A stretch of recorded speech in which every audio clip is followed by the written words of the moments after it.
propusieron un puente que era novedoso en el sentido de que es un puente suspendido, pero es un puente suspendido lateralmente. Normalmente nosotros estamos acostumbrados a que los cables de suspensión vengan por encima, entonces tenemos un puente suspendido verticalmente.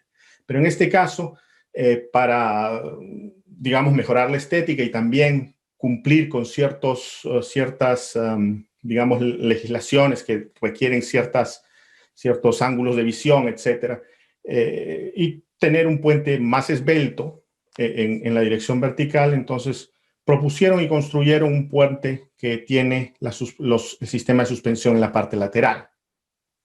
¿Ya? Y esto es lo que pasó el día de su inauguración, hace ya casi 20 años.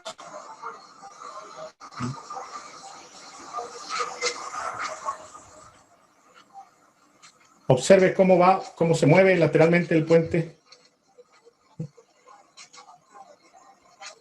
Se mueve bastante lateralmente. Entonces, este puente se ha tomado siempre como un ejemplo típico de sincronización, ¿no? Este fenómeno específico de la falla del puente de Milenio en el año 2000. Después de 3 días de estar abierto, el puente se cierra por casi 2 años, ¿sí? Para estudiar qué es lo que pasaba y para poder proponer medidas de remediación. Y siempre que hablamos del puente de Milenio, lo relacionamos, digamos, el póster boy, es el ejemplo paradigmático de lo que es la sincronización, ¿sí? Entonces, lo que más o menos la teoría que se nos presenta es la siguiente.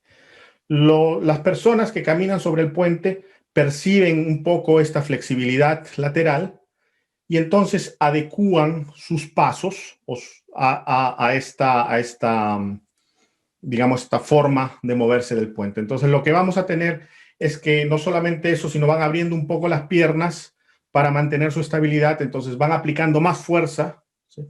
Y al final tenemos una masa que actúa en sincronía con la frecuencia natural de este puente, o sea, la frecuencia a la que este puente prefiere vibrar lateralmente. Y eso significa que entra en resonancia y eso es lo que genera las grandes deformaciones que vemos y eventualmente su cierre. Revisemos un poco entonces qué es lo que es resonancia. Resonancia, y acá me voy a referir a la vibración forzada no amortiguada porque es más sencillo explicar resonancia cuando estamos hablando de amortiguación digamos, vibración no amortiguada. Y la ecuación que tenemos es esta, ¿no? Tenemos U, que viene a ser la coordenada. Acá los 2 puntos significan que está diferenciada respecto del tiempo 2 veces, entonces es aceleración. Tenemos la frecuencia circular natural de nuestra estructura, elevado al cuadrado, veces el desplazamiento, U es el desplazamiento, igual a F sub 0, que es la magnitud de la masa normalizada, la magnitud de la fuerza lateral, disculpe, normalizada por la masa.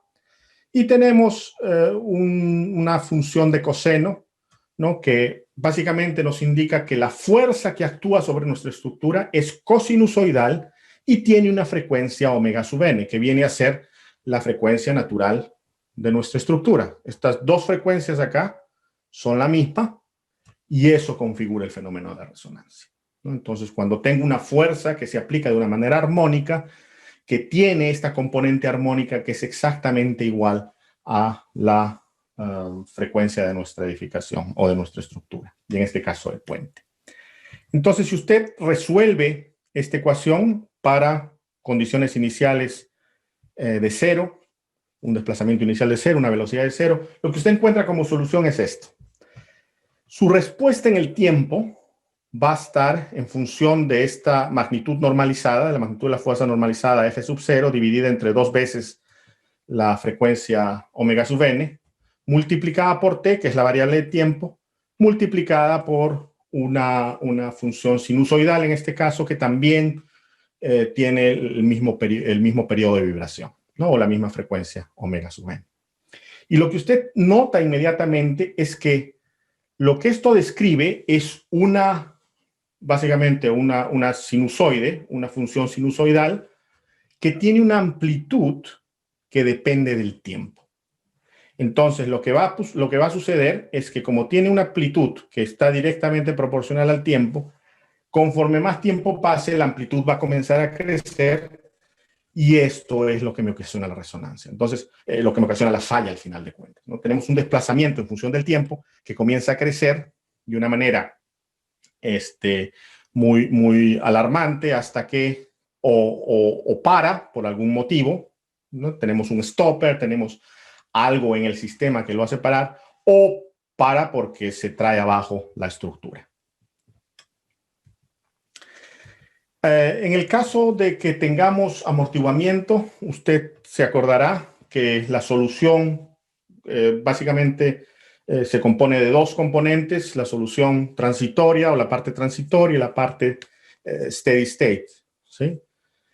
Y esta parte transitoria, digamos, vibra a omega sub d, que es la frecuencia amortiguada de mi estructura, pero la parte que es steady state, que es la parte que no decae en el tiempo, digamos, porque esta parte decae en el tiempo, esta parte no decae, esa parte vibra a omega, que es la frecuencia de la acción que se está imponiendo sobre nuestra estructura, y no depende de las condiciones iniciales. Y de repente también se acordará de que en su curso de dinámica definimos este factor de amplificación dinámica R, que es el ratio entre el desplazamiento máximo dinámico y el equivalente estático. Y lo graficamos así, ¿no? Entonces tenemos la amplitud o la amplificación de ese valor R en función de un ratio de frecuencias. Tenemos la frecuencia de la acción dividida por la frecuencia de nuestra estructura o la frecuencia natural de nuestra estructura. Y cuando estamos cerca de 1, que es básicamente lo que configura la resonancia, tenemos que estos desplazamientos dinámicos se incrementan sustancialmente dependiendo de los niveles de amortiguamiento que tenemos. ¿Sí? Entonces, eso es lo que tenemos básicamente como idea de resonancia. Y me parece importante repetir eso porque si no, no se va a entender lo que voy a explicar luego, ¿no? Voy a hacer una comparación con otras ecuaciones. Pero, como les decía, este puente fue cerrado 3 días después. Cuando le preguntan a los ingenieros qué es lo que pasa, básicamente dicen que es un fenómeno que no se había visto antes. Y en realidad no es tan cierto eso porque en el año 93, o sea, 7 años antes de este fenómeno, se publicó ya este paper en el Earthquake Engineering Structural Dynamics Journal, que habla de la sincronización de peatones, ¿no? en puentes, por el profesor Fujino, ¿no? Y estamos hablando de 7 años, 93, 7 años antes. Pero no solo eso, sino estos fenómenos de resonancia en sí son harto conocidos para los ingenieros de puentes, ¿no? Tenemos casos emblemáticos como el caso del Broughton Suspension Bridge en el Reino Unido, que en 1831 era un puente de cast iron que se cayó en 1831 cuando 74 soldados comenzaron a marchar o pasaron el puente marchando, ¿no? Entonces nosotros sabemos ya, y los soldados también saben, que antes de cruzar un puente tienen que romper el paso. No se puede cruzar un puente marchando porque precisamente se lo puede traer abajo. Para el tiempo en el que este caso sucede en el Reino Unido, ya habían otros países en Europa que tenían una regla que impedía o mandaba, digamos, romper el paso a los soldados que pasaban, o cualquier persona que pasaba, o cualquier grupo de personas que pasaba por un puente para prevenir su falla, ¿no? Sin embargo, habían otros casos, como el caso, por ejemplo, del puente de Angers en Francia, que también se cayó por un fenómeno parecido. Aparentemente había ciertos festejos en la ciudad, después hubo una tormenta, la gente comenzó a cruzar el puente para llegar a sus casas. El viento hizo que también se comience a sincronizar, digamos, la masa de gente con el puente y se lo trajeron abajo. 200 personas murieron en ese episodio. Voy a interrumpir acá mi charla sobre el Puente del Milenio para introducir otro segundo caso, el segundo caso desagradable, digamos, ¿sí? Que es otro poster boy, otro ejemplo típico de lo que mucha gente considera como resonancia. Y el otro día estaba hablando con algunos alumnos y les decía, estaba presentando mi clase y les decía que tan solo hace 10 meses casi me invitaron para dar una opinión, ¿no? Para filmar un pequeño documental sobre la falla de este puente, que es el Tacoma Narrows, y comencé a explicar las razones por las que se cae, y me dicen, pero entonces no es resonancia, me dice la periodista, y le digo, pues no, y me dice, pero acabo de tener a un experto diciéndome que es resonancia. Y en realidad, mucha gente todavía, dentro de la ingeniería estructural, cree que este fenómeno es un fenómeno de resonancia. Pasa que la persona que había sido el experto antes de mí, trabajaba conmigo en la universidad, entonces se generaba una serie de emails, iban y venían, un poco complicada la situación.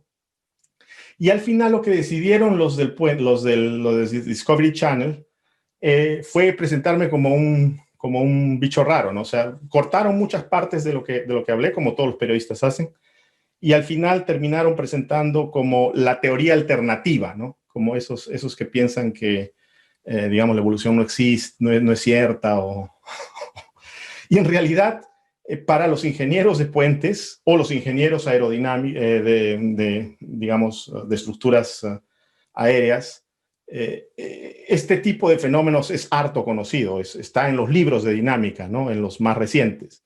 Pero es cierto que en algunos libros, especialmente de matemática, ¿no? Y yo me acuerdo mucho estar estudiando ecuaciones diferenciales con el libro de Zeil, y ahí se presentaba el ejemplo de Tacoma Narrows como un problema de resonancia, ¿no?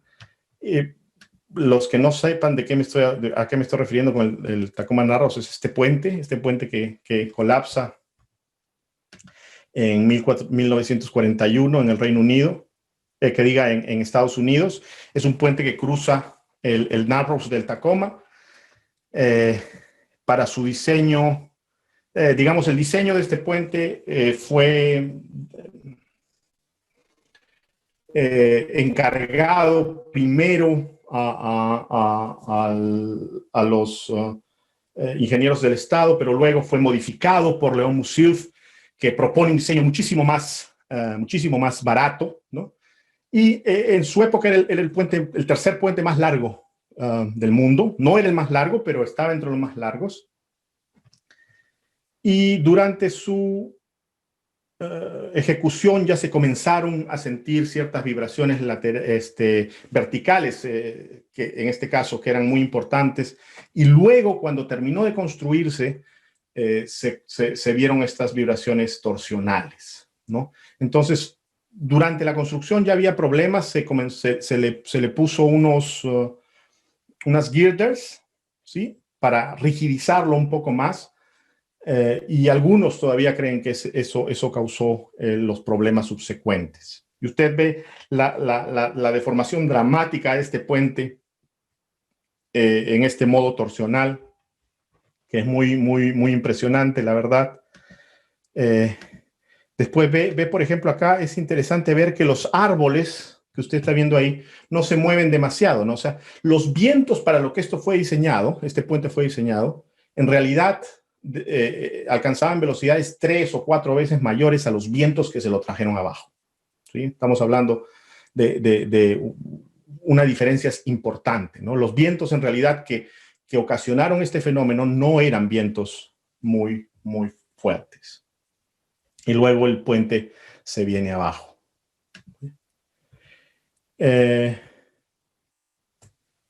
Entonces, lo que dice Frederick Schwartz, por ejemplo, es que el Tacoma Narrows es la versión en la tecnología de lo que es el asesinato de Kennedy, ¿no?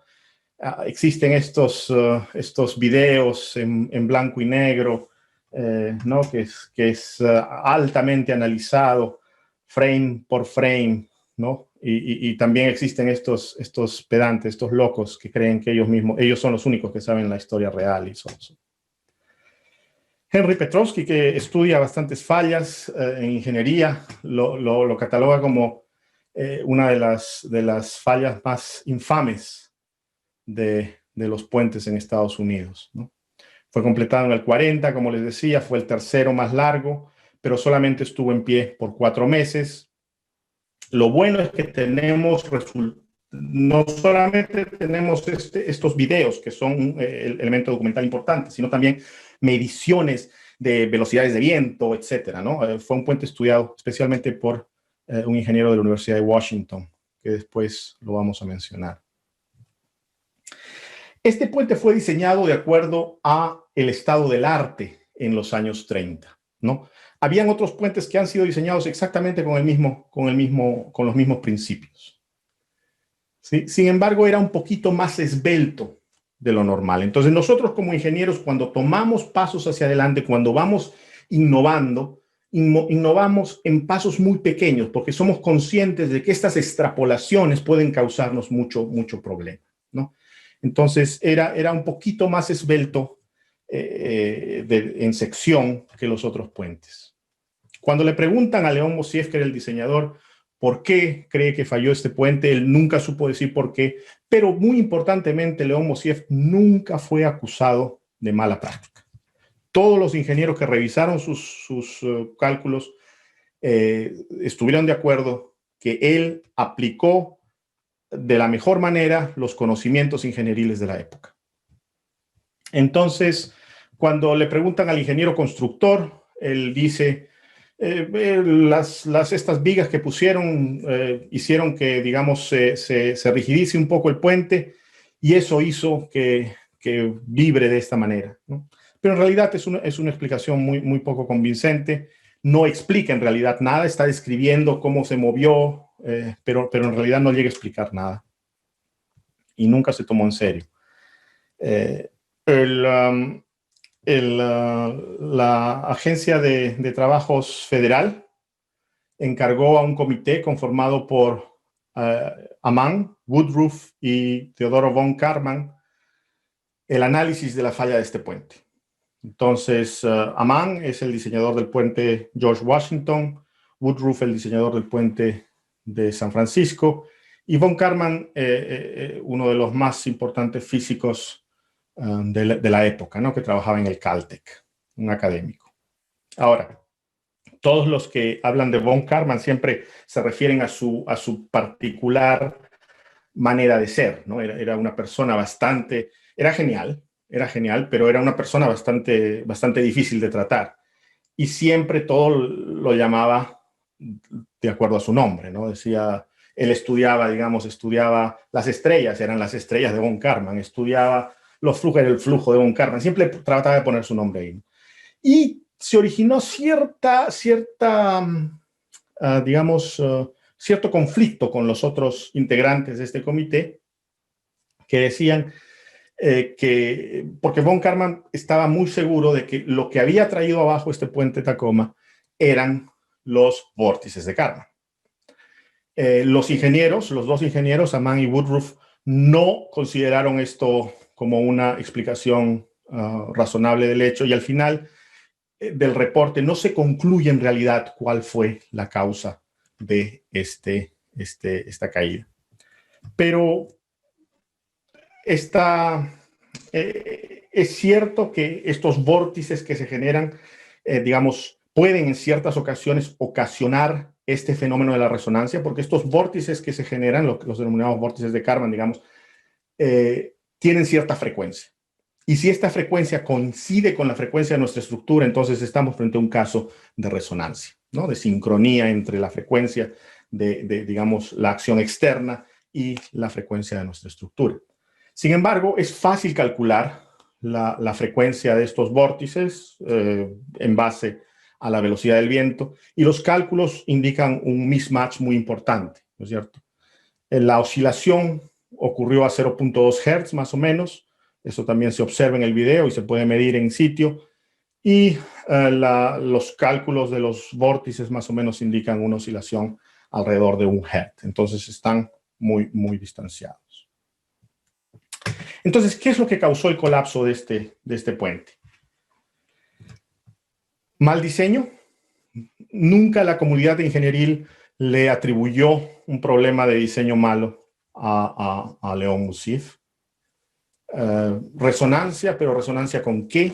Ya hemos visto que no puede ser resonancia con estos vórtices alternos de Karman. Tampoco puede ser resonancia con el viento en general. O sea, no existe una causa de la resonancia. Flutter, de repente, veamos de qué se trata. Entonces, lo que hicieron bastantes ingenieros, incluyendo el ingeniero que tomó los videos y también luego Scanlan and Tomko, es comenzar a tratar este problema como un problema ingenieril. Necesitamos ciertos esquemas o parámetros que nos permitan a los ingenieros evadir este tipo de fallas, ¿no? Entonces, en uno de los esquemas más sencillos, usted puede aislar una sección de su deck, del puente, con estos, digamos, tirantes, y formular su ecuación del movimiento. Y esta es la ecuación del movimiento que termina formulando en base a la acción del viento que ataca a este puente con una inclinación alfa. Entonces, lo que tiene acá es masa veces aceleración, 2 veces un coeficiente de viscoso, que viene a ser dado por, digamos, la idealización de la contribución del amortiguamiento. Acá tenemos la componente que está dada por la rigidez, ¿no?, de estos tirantes verticales. Y en el lado derecho tenemos la acción del viento, ¿no? Y la acción del viento depende de la densidad del viento, de la velocidad del viento, de la geometría de este slab, de este deck del puente, de la geometría del puente en sí, de la velocidad a la cual va a vibrar este puente, y de un coeficiente que se le denomina coeficiente de Flutter y que puede ser medido experimentalmente. Entonces, esto es lo que hace Scanlan-Tomko. Este es un video que también he descargado de YouTube, pero básicamente te presenta el esquema que se emplea de una manera muy, digamos, hechiza, muy casera, de lo que en realidad se haría en un laboratorio, ¿no? Tenemos una sección del puente sometida a un nivel de velocidad de viento y vamos midiendo las vibraciones, vamos midiendo la fuerza, vamos midiendo las aceleraciones, y después podemos calcular estos coeficientes de Flutter. Y eso es lo que hizo, por ejemplo, Vila y Scanlan. Este es en el año 91. Producen una curva, ¿no?, donde se ve la variación de este coeficiente A en la parte vertical en función de diferentes combinaciones de velocidad y de esbeltez del puente. Y acá, estamos hablando del esbeltez de la sección del deck del puente, ¿no?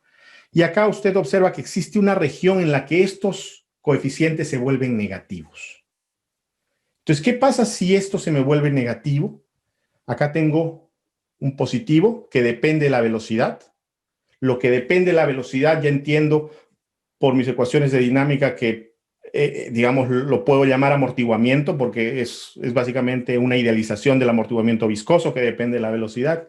Entonces se va a este lado con signo negativo, y si el valor es suficientemente alto, voy a terminar en este lado con un amortiguamiento negativo. Y este amortiguamiento negativo lo que origina es que las amplitudes comiencen a crecer exponencialmente. Lo que normalmente tenemos como amortiguamiento origina que las amplitudes de mi vibración vayan decayendo, ¿no? Eso es lo que habíamos presentado antes, ¿no? Este componente que habíamos presentado antes de nuestra ecuación de la respuesta estructural frente a cargas, digamos, puede ser cargas externas, pero en este caso estamos solamente considerando la componente transitoria, entonces estamos frente a un caso de carga, digamos, de vibración libre, ¿sí? Y tenemos una función exponencial que va decayendo en el tiempo. Esa es la situación normal. Pero si tenemos un amortiguamiento negativo, entonces tenemos una función exponencial que se va incrementando exponencialmente en el tiempo. Y eso es lo que origina la inestabilidad. Entonces lo que tenemos son dos ecuaciones bien diferentes. Hemos visto ya que nuestra ecuación A requiere de un fenómeno bastante preciso, es un fenómeno de sincronía preciso, ¿no? La resonancia no es digamos, muy... la resonancia requiere de una sincronía específica entre el ratio al cual va actuando mi fuerza y las características o las propiedades de mi estructura. La ecuación B, que es la ecuación que acabamos de elucidar en función a los descubrimientos de Scanlon, por ejemplo, no tiene nada en el lado derecho porque estamos hablando de una vibración relativamente libre. Lo que tenemos es que este coeficiente de amortiguamiento se vuelve negativo. Por eso es que a veces se le denomina este fenómeno como un fenómeno de excitación, de autoexcitación, de excitación propia, de autoexcitación, ¿sí? Entonces, lo que tenemos acá es que este término comienza a gobernar, se va volviendo negativo y tenemos una evolución exponencial donde mi amplitud va creciendo de una manera, digamos, que ocasiona la falla, ¿no?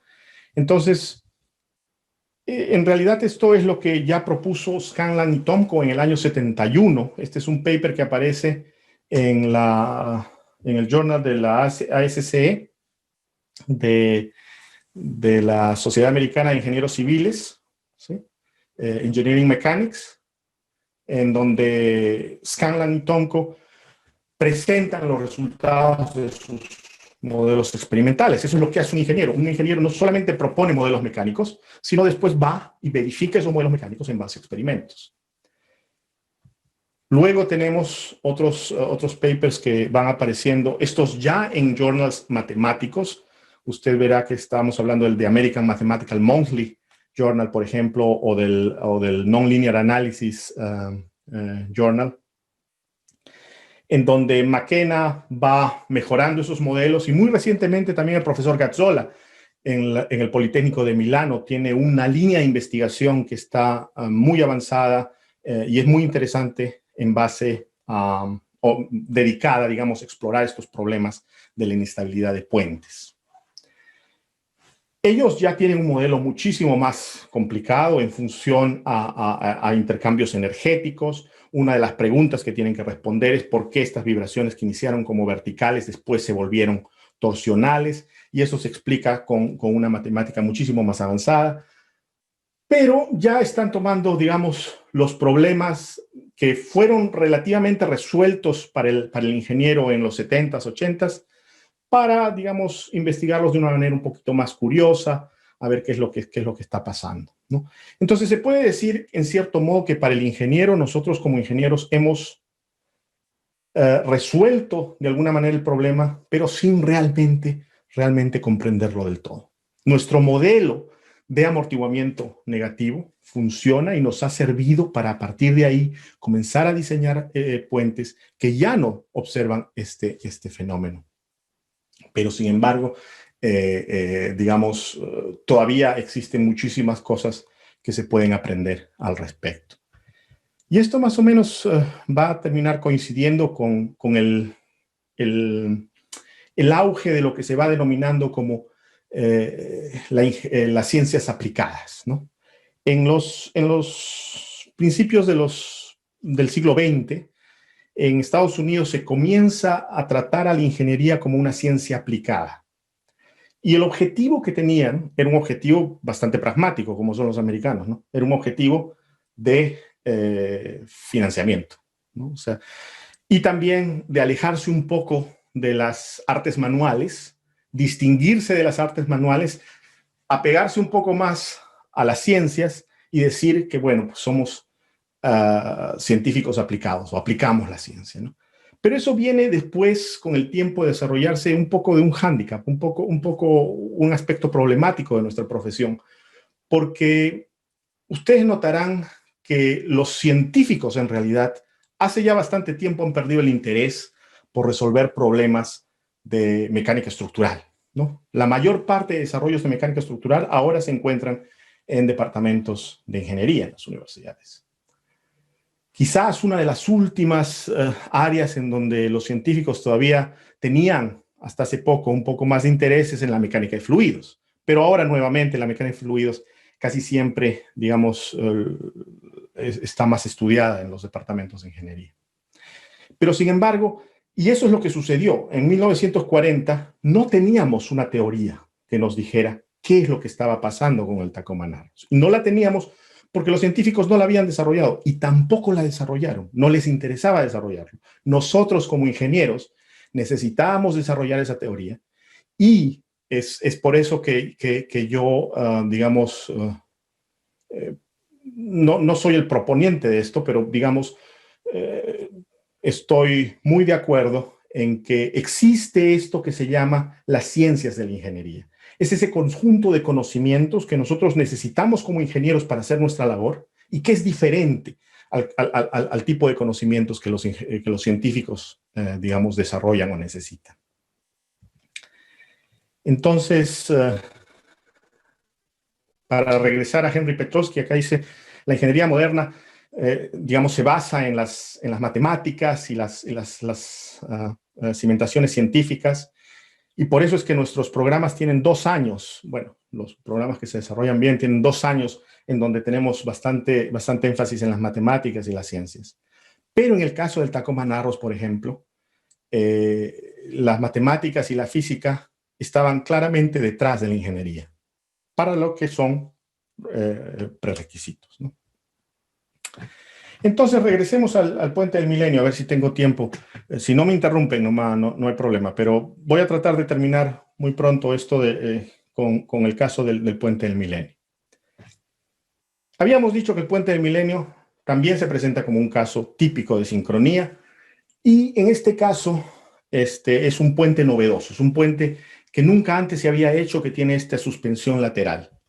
Pero si nosotros vemos o mapeamos la frecuencia en el eje vertical en función de la luz del puente, estos puntos en gris son otros puentes peatonales construidos en la época, y estos puntos en rojo son los puntos que corresponden al puente del milenio. El puente del milenio tiene 3 luces, ¿no? Tiene dos pilares intermedios, tiene 3 luces, y las frecuencias de vibración de cada una de esas luces más o menos concuerdan con las vibraciones laterales. Y acá me estoy refiriendo básicamente a las frecuencias laterales.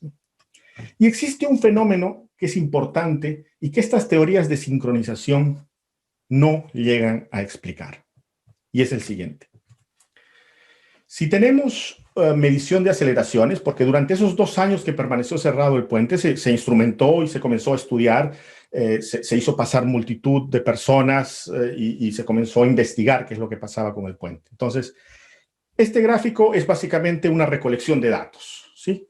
Tenemos en el eje vertical aceleración lateral y en el eje horizontal tiempo, pero acá ven que en el otro eje vertical tenemos el número de personas. Entonces, se va incrementando el número de peatones que van circulando por el puente, y más o menos cuando llegamos a un número de aproximadamente, acá estamos hablando de como 50 o quizás menos, 30, las vibraciones se lanzan hacia arriba, ¿no? Se incrementan de una manera importante. Y eso no puede ser explicado por un modelo simple de sincronización, ¿no? Tenemos un threshold, tenemos un límite. Si tengo menos de ese número de personas, no se perciben estas vibraciones laterales. Si tengo ese número de personas o más, entonces las vibraciones laterales comienzan a ser muy, muy importantes. Entonces, lo que pasa es que los ingenieros de Arup proponen un modelo también basado en amortiguamiento negativo, porque ellos se dan cuenta que si hacen una correlación entre las fuerzas que se aplican, las fuerzas que aplican las personas, está en función al número de personas y también, digamos, está en función a la velocidad. Entonces, la fuerza que yo como peatón aplico al puente depende de la velocidad a la cual yo me dirijo lateralmente, ¿no? O también avanzando. Entonces, como es función de la velocidad, va inmediatamente a este término de damping, ¿no? De amortiguamiento. Ahora, y es fácil pensarlo mecánicamente, como ingeniero uno piensa, ¿qué es lo que hago con una estructura mientras estoy caminando, ¿so? Y mientras estoy tratando de mantener mi equilibrio? Es aplicar fuerzas a la estructura. Para la estructura, ¿sí? Es como si tuviera una fuente de energía, ¿no? Un damping negativo. Entonces, se desarrollan otro tipo de modelos. Este es un modelo alternativo de Belic.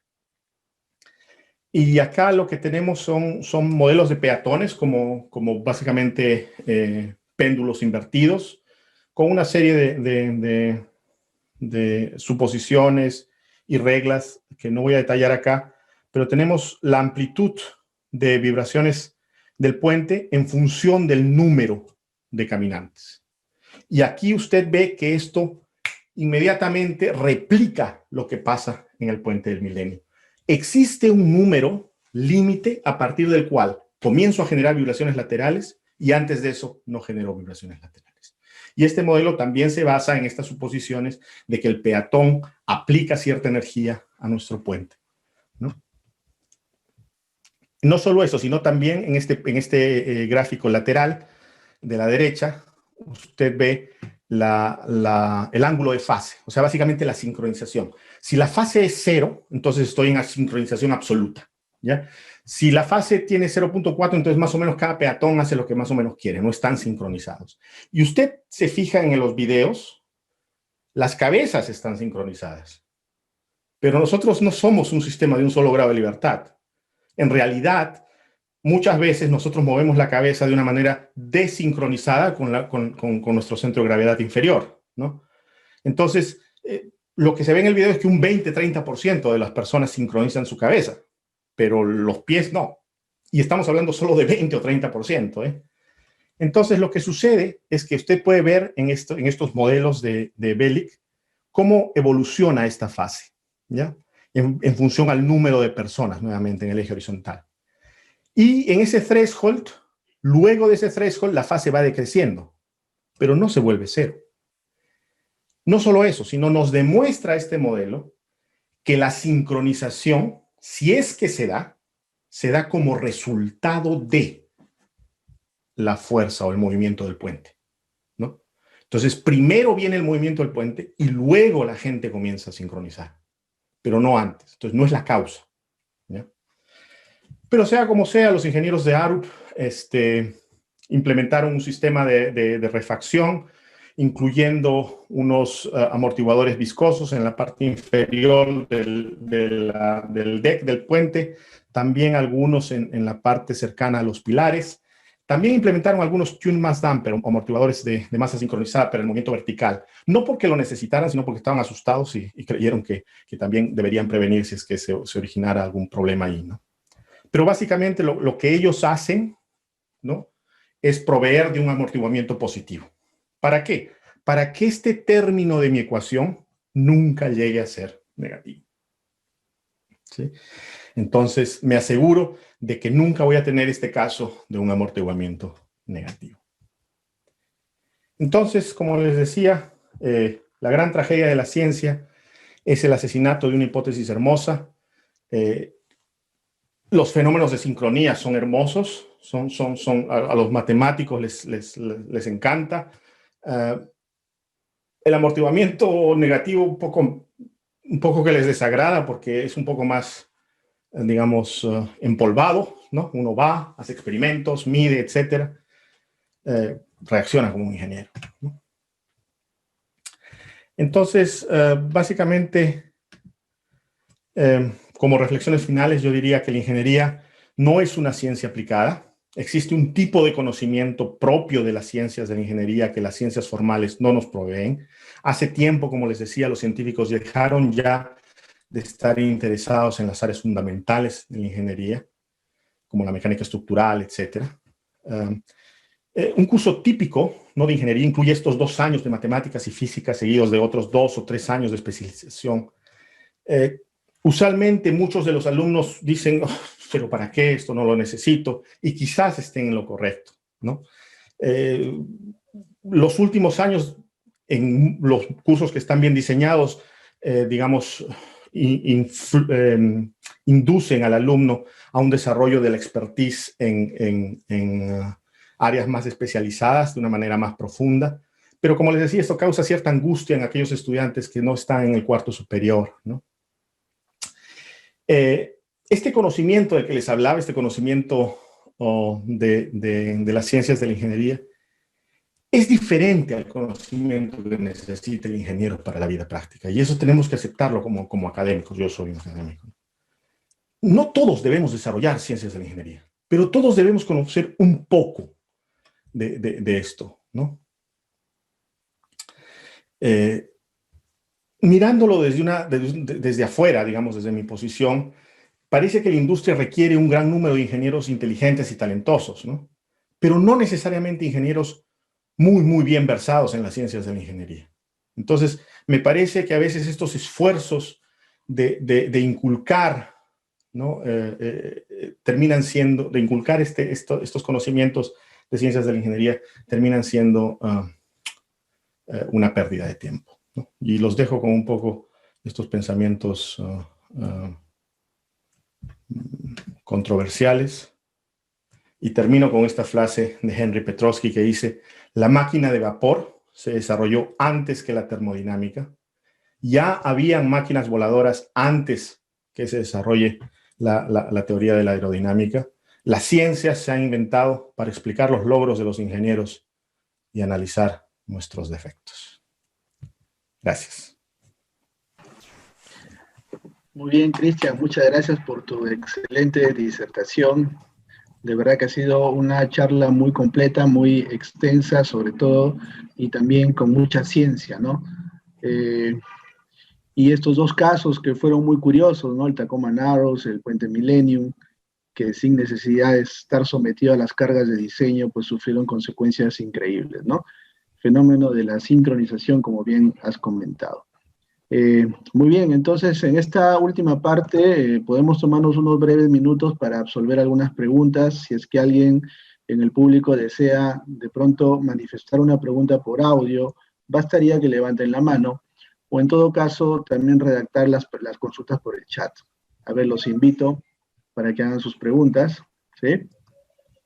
Adelante, por favor. Aquí hay un participante que desea usar su audio. A ver, voy a habilitar el audio a José Bada. Adelante, José. A ver. Hola. Adelante.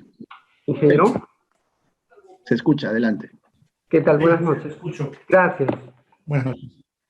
Sí, tenía una duda con respecto a la resonancia. Entiendo de que la frecuencia natural no debe coincidir con la frecuencia excitadora de una estructura, porque al tener un valor idéntico, igual, ocurre este efecto, se amplifica y ocurre la resonancia, ¿correcto?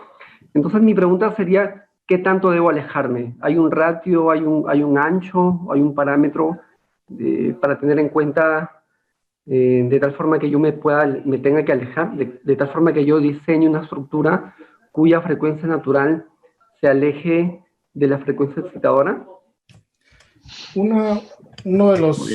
Gracias por tu pregunta. Uno de los gráficos que de pronto te pueden servir para comenzar a responder esa pregunta, porque depende bastante de las condiciones locales, ¿no? Pero puedes referirte a este gráfico, ¿no? Y ver cuál sería tu límite de amplificación que tú puedes aceptar, porque cada estructura tiene digamos, cierto límite de formación que puede aceptar antes de lo que tú consideres como daño digamos, se considere en general por los códigos como daño, etc. Entonces, en base a esto y al amortiguamiento que tengas, puedes decidir, ok, puedo aceptar una amplificación, digamos, 3%, 3 veces, entonces tengo que tener un ratio de frecuencias determinado, ¿no? De acuerdo. No, sí, sigue. Por aquí tengo otra pregunta, por el chat de Olger Lobón, ¿no? Olger pregunta si existen otras estructuras civiles en las que se haya reportado este fenómeno de amortiguamiento negativo o donde se presume este tipo de comportamiento, si conoces algún caso. Hay varios casos hay algunos casos de algunas esculturas o masts, digamos, postes, ¿no? Donde se origina este problema de la parte aerodinámica, ¿no? En la parte digamos, peatones, amortiguamiento negativo originado por peatones. Otro caso bastante conocido es el puente Clifton en Bristol, acá en el Reino Unido, ¿no? En este puente también se han medido, digamos, este tipo de fenómenos en donde tenemos un número determinado de personas y excedido ese número se comienza a crecer exponencialmente la deformación, la aceleración.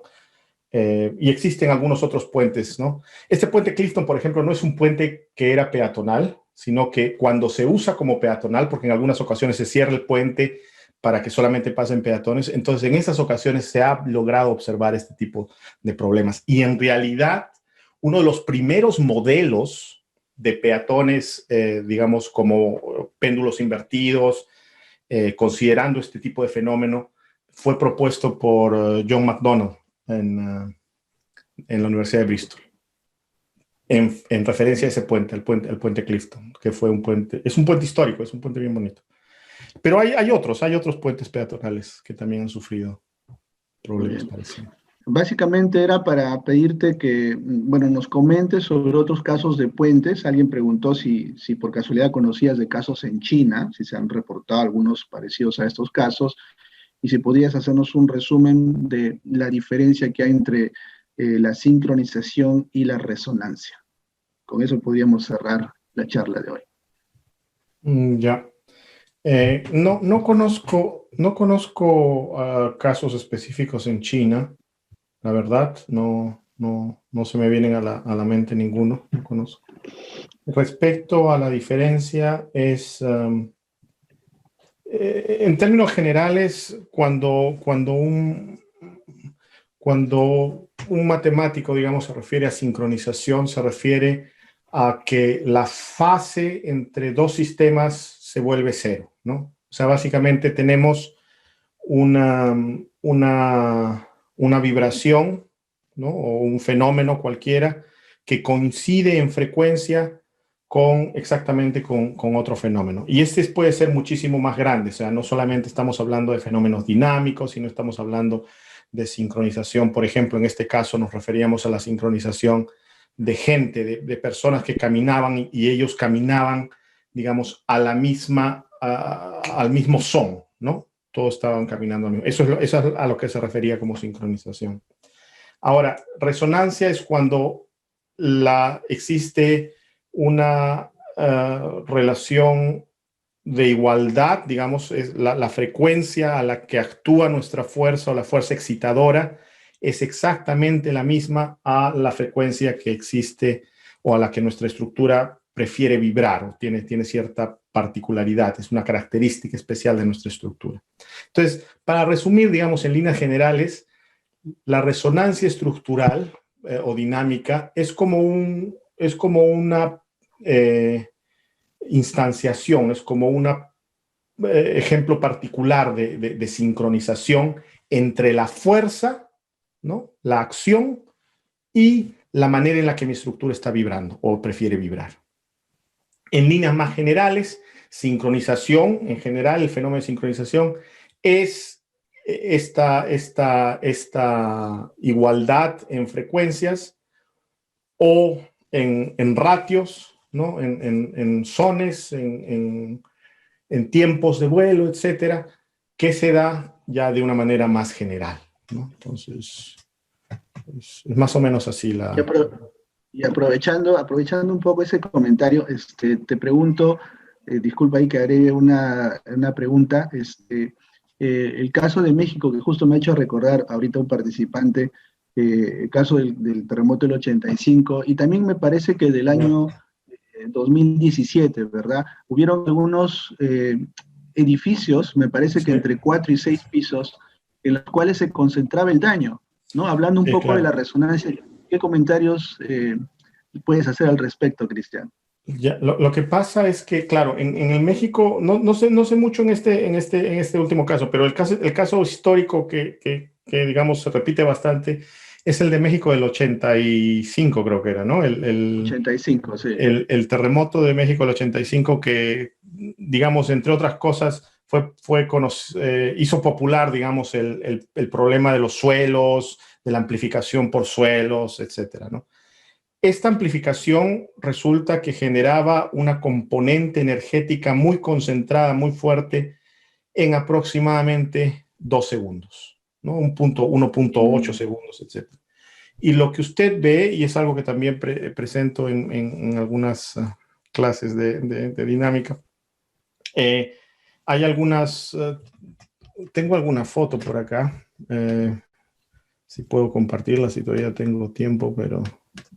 Claro, básicamente lo que sucede es que muchos edificios que tenían entre 18 y 20 niveles, ¿ya? Están completamente destruidos y al lado usted ve un edificio de 12 niveles o de 10 que no ha sufrido tanto daño, ¿no?